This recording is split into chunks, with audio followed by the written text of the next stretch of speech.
What up, YouTube? Doug here, TWT Bulls.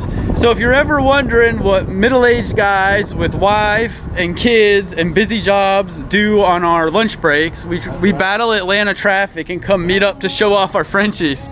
So I'm here with Brandon Rogers.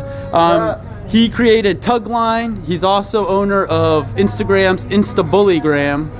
And he owns Large Marge, which is the aunt to Legend, Champ, and Lexi. And he produced her. She's just the baddest, I was just talking about her, the baddest exotic bully female I've ever seen. And he just has, some people just have a knack for putting together size and structure that's just on another level, and he does. And he breeds the Frenchies, and this is his stud Gaston. And Gaston just fully embodies my vision of like the perfect Frenchie. Just really straight fronts and angled rear, like AKC standard, but just extremely has no muzzle, extreme short back. I mean short, I mean just thick, muscular, bad to the bone Frenchie. So rather than try to sit here and just explain like what my kind of vision and dream for the French Bulldog is, I'm going to show you Gaston here. Brandon Rogers owns her. So I plan to try to get some females off of him and possibly breed him to our little girl Bunny here, because I feel like Bunny is built similar. Yeah, we think it'd be a real nice matchup, Gaston and Bunny. I mean, he's like a real life teddy bear, but so mini. I just love it, man. He looks great. So I mean, a lot of people, I tell you, they chase big names, they chase color, but when you run into someone like Brandon Rogers and his dogs, their size and structure just blow your mind. And he must send people back to the lab for 2 years after seeing your dogs, man, because they are wild. And man, he's all about showing them off and bringing them out. And it really, like when I saw Large Marge, it blew my mind. You saw it in my face. I was stunned. She's an amazing. She's the real deal. And I believe you just had puppies off her, correct? Yeah, I did. Yes. We got breeding with her and Yeti, which is her son off of Bull Sachi. He's a crazy stud too. You can check them out all on videos and photos on Instagram. Yeah, so check out Instabullygram. I'm gonna link his Instagram in the description box, and I can link his phone number if he wants me to. If you're interested in contacting him about stud services or about puppies, he does like us. His dogs all live as house dog, and he co-owns them out with a lot of family and friends. So I like the way he runs his program. Yeah, we do it all pets, so they're all, you know, house trained and all that. We don't like to keep them in crates and all that stuff. So yeah. We love them, man. And the family loves them. I have 3 daughters. They all love the dogs. It's awesome. So this is rare in the bully world, when you meet someone like this who has such a knack for the size and structure, but also treats their dogs like this. They're house trained. They're great with kids. He travels around with them. Gaston's out here turning heads outside of a Petco store. This is what he drove up in. Yeah, came up in his sweater, sitting in the front seat like he owned the place already. And he just turned a year, correct? No, he'll be a year in January. So he's not even a year old yet, but great socialized dog. So I mean, when you're breeding dogs and you're into this bully world, it's always nice to guys that live near you and do a great quality job. It's nice to link up and network and work together. Sure. And I mean, I've hit him up with questions about breedings and about stuff, and he's always quick to give me his opinion, and he's been doing it for a long time. Yeah, man, I don't mind discussing dogs with anyone, especially breeding, pre-breeding, all that, where people tend to do shortcuts and cut corners, and you don't need to if that's what you're doing, breeding dogs, especially all your progesterone testing and all that good stuff. But yeah, man, I don't mind talking to anybody about dogs. Yeah, he's the real deal. He's the real deal. Look at that little dude. He is awesome. So there he is, Gaston. I mean, he is awesome. He's all about this girl, that's for sure. Yeah, he's like a little bunny. Bunny's like in this harness, like, what's going on? What is going on? But I tell you what, his back is shorter. His muzzle is shorter than you can even realize. I mean, I've seen smashed muzzles. Let's see. I've seen him smashed, and he's not like overly wrinkly at all. When he breathes well. Yeah, it's crazy. And I'm like Doug. I like the shorter style on the ears. I've got a bunch of Grinch-blooded females. The ears are longer, but I do love this style. I love the short little rounded ears. And I love the black and tans. I love a black dog, period. But one thing I like about Gaston is he doesn't have the big eyebrows. So I like that. His face is almost all black. Yeah, I love that. We love that, yeah. Yeah, that's awesome. And he's got the no tail like Bunny, the no tail. I like that. Yeah, he's a no tail. A lot of these little features that, the longer you're in it, you start picking up on this stuff. Right. Yeah, I mean, they look like a French Bulldog. They don't look like a Boston Terrier. Right? Exactly, You know that's the key. Because a lot of the French Bulldogs now, they're going away from the standard. And I mean, I've seen muzzles like that. 2-finger muzzles on a French Bulldog's a little wild. Yeah, yeah. But we still love the dogs, you know. That's just not what we breed for. Exactly, exactly. And you know, it's the little things too, like the open nares where they have drive and can play, the good quality feet, stuff that if you're first getting into it you might not notice, but like what vets look for. And he's just a quality stud. And we do all health testing and color testing with animal genetics. I mean, that's important anyways when you're buying Frenchies. You want to make sure they're health tested. Yeah, I mean, it's cheap for the breeder to do, yep. right? So then go ahead and put forth extra money, especially the price that we get for the dogs. Go ahead and put everything into them and making sure, you know, they're healthy. I 100% agree. If you're, you know, spending money for a full AKC breeding French Bulldog, it should come, you should know the DNA. That's right. Like you were saying, he's AT-AT, so. Yeah, that's right. He's got 2. Which I was explaining to Doug, some French Bulldogs are NAT-NA, meaning if that was him, he wouldn't pass the AT gene on to every offspring, but he will, of course. Yeah, he's AT-AT. yeah, I've learned a lot about the color genetics from Brandon here, because you know me, I'm so, when I see a dog that has the size and the structure and the look that I like Gaston, kind of like I was with Mission in the exotic bullies, like I just want consistently that size because they just blow me away. But these color genetics, man, it is very interesting, and I can see how you can get real kind of engulfed in that world of putting together different combos. Look, he's ready to work. Yeah, I like it, Gaston. I like it. His I like where your yeah. mind's at, little man. Yeah, I know you had him collected and tested and all and that. Then we had a confirmed breeding in California off him. Yeah, so I took him at 8.5 months just to see what was up, and it was, I think, 850 million, 95% motility. No less than 5% abnormality. He's looking great.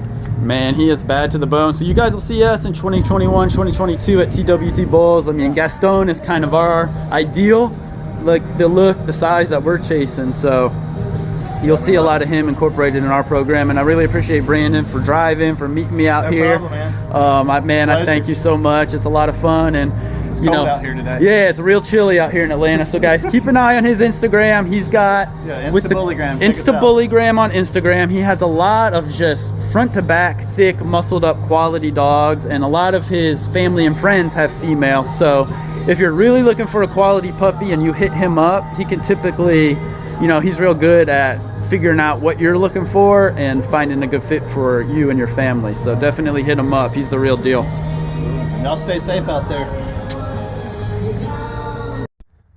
All right, guys, we're back home, back with our little stud Diego, and that's one of the things I love about him, the thick bone, the short back with the thick body, really good feet, really open, good nares that they breathe in and out of, just a quality little French Bulldog stud. And I really think with the lilac fawn merle, he'll add in some of those blue merles and chocolate merles and beautiful coats as well.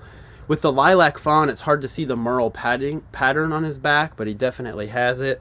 And man, I'm excited. And that's one thing I've noticed, a lot of bully breeders and newbies in the Frenchie world, the way they talk about merle is it's not like a recessive gene where you have to have 2 copies, and it's not a gene that you carry and don't show. I mean, there's rare cases of like cryptic and phantom merles, but essentially if you have the merle gene, you show the merle pattern, and half of your offspring get that one merle gene and show the merle pattern. So it's very easy to produce merles. You just breed to a merle, and half your litter will normally be merles. So a lot of guys will say like, oh, you know, I have this solid tri or solid blue, but its parent was a merle, so it carries merle. And it's just not true. It's not like your typical recessive gene.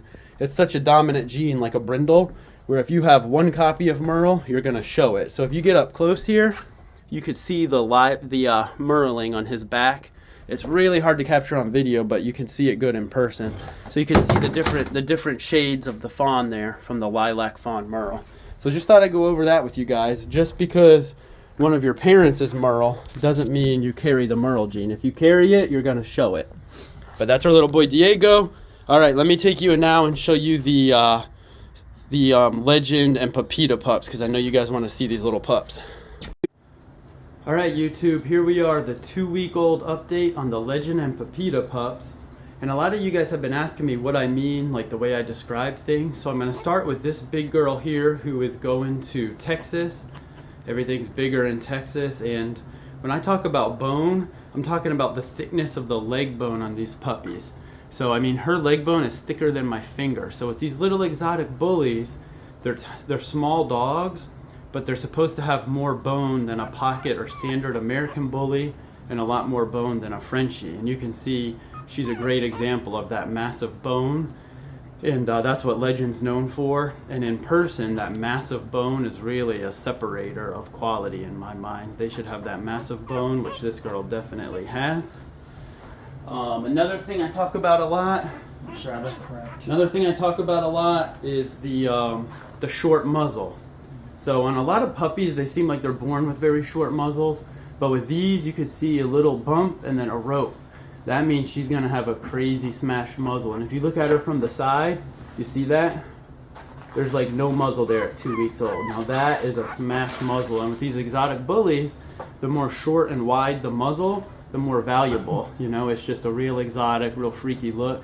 So she's a great example of that super smashed muzzle.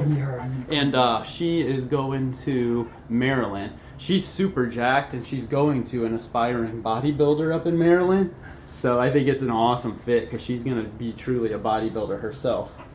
The other thing you hear me talk about a lot is crazy compact. This little girl, look at that, 2 weeks old, and she fits in my hand like that. I mean, that's as compact as you can get.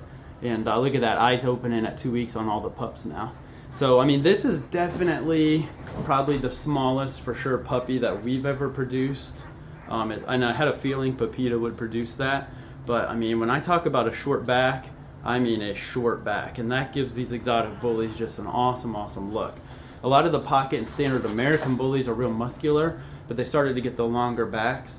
And that's one feature I love on these exotic bullies, a real short back like you see on the quality Frenchies. And it's crazy because she has a shorter back than some Frenchie pups I've seen. And she's the easiest keeper. I mean, she's just easiest puppy we've ever had. Such a sweet temperament. She's staying in Georgia, going to Rome, Georgia. And they're getting a real tiny mini freak right there. And she's thick too. I love it. I love her a lot. Great temperament on her. Another feature we talk about, oh boy, here's little Legend, little Rafe, is the big head. So you want to see a far apart eye separation and a big top skull. And you can see this little boy. He's tiny, but he's jacked. He's got it all. But you see how high up that top skull goes, a 90-degree stop and a high top skull. He's going to have that big head, big massive head. And you can really see it when you look from the side. Just a big bulbous head on a pup there. He is going to Florida. The family getting him are big fans of Legend, and they're going to name him Little Legend. And he's just looking great. Huge head, like the others, big bone, short back, muscular, just looking awesome. And I'll show you this last girl here. She is staying in the family. My brother-in-law, Chi-Chi, who keeps Pepita at his house when she's not having puppies as his house dog, his father is going to take this girl. She's like a real flashy red sable, but the same features you can see on her at 2 weeks old. The thick bones, the short wide muzzle, the big head, the short back. You can start seeing the defined neck and shoulders, muscular little rears. And as they're nursing, we constantly put the rears underneath them, so they start walking and standing real early. But here she is, 2 weeks old, real cool little pup. So he might, in the future, we'll probably take her back in her second or third heat and do a breeding with her way down the line. So she's gonna stay in our program. She'll just be with family down in Florida. So probably like 2 years from now, you'll be seeing this little girl, Agua. You'll be seeing her on the channel. And you'll remember her from this Legend and Pepita litter. But yeah, there they are. There they are, 2 weeks old. Wanted to give you guys an update. And you know, when I talk about these exotic bullies, the way I describe things, I want you to know what I'm talking about. But with puppies from when they're born till they're 8 weeks old, I look at the bone, that short wide muzzle, the big top skull, the short back, the just overall width and girth. These are all things you want to look for in a puppy. So there they are, 2 weeks old, Legend times Pepita. I really appreciate you guys for watching and for subscribing. We'll keep the updates coming each week. Thank you, and we'll catch you on the next one.